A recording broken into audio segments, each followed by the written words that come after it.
in a much, much stronger position. We have nearly cut the axis of Iran and all of its terror proxies. We have diminished the nuclear program significantly in Iran, of course, with the help from President Trump.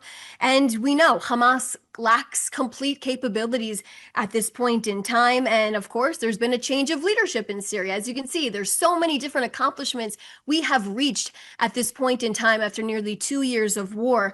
And of course, getting our hostages out. Like I said at the beginning of this brief, we have 4 hostages left in Gaza. We started at 255. It is a commitment Prime Minister Netanyahu has made from the beginning of this war, and it has been a commitment he's made for years. Like I said before, getting Lieutenant Hadar Golden was a commitment the Prime Minister made 11 years ago. Here I am standing in front of you today telling you that Lieutenant Hadar Golden will be buried here in Israel as his remains have finally been brought home. His family is now able to close this horrific circle. And also, we got the release of our 20 living hostages back here. Remember, people doubted the Prime Minister at the beginning of the war that he couldn't even bring home 1 hostage. Here I am today, 255 hostages from the Gaza Strip are now back. Julia Frankel from the Associated Press: is and has Israel engaged in any ceasefire-related talks about the 200 trapped Hamas fighters in Gaza? Did the topic come up in the Prime Minister's meeting with Kushner today? I've answered that question already.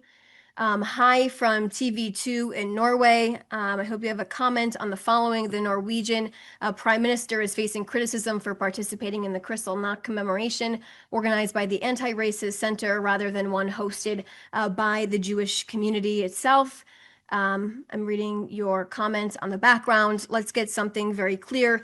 Norway was the first country to reward Hamas with a Palestinian state. The Prime Minister has consistently said that rewarding anyone with a Palestinian state is a reward for terrorism. I'd also like to point you to the statement the Foreign Ministry put out specifically about this.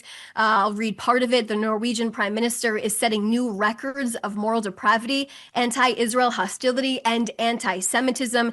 He chose to participate in a ceremony that turned a horrific episode of the murder and persecution of Jews, the anniversary of Kristallnacht, the night of broken glass, into a weapon against the Jewish state, Israelis, and Jews. Point you back to that statement for more information. Question 2, according to Rabbi Michael Cohen, the Jewish community in Norway states that many of its members are afraid to attend the Anti-Racist Center event. I don't have specific knowledge on that, but like I said, point you back to our foreign ministry's statement regarding this, where you will be able to find more details. Specifically, of course, like I have continued to say over the last few briefings, details are continuously being worked out about phase 2, as we are still in phase 1, where we are pushing for the release. We are demanding for the release of our 4 hostages to be returned. It is mandatory under this plan to bring home all of our hostages, and we are expecting Hamas to do that as soon as possible. But of course, when it comes to the future of this plan under phase 2, the Prime Minister said it today that there will be no Turkish boots on the ground. He's insisted on that, and he's made that very, very clear. Those are all the questions that I see right now. Of course, you can reach out to the Prime Minister's office with any question you have. We'll make sure to try to answer it. Thanks so much for joining us today.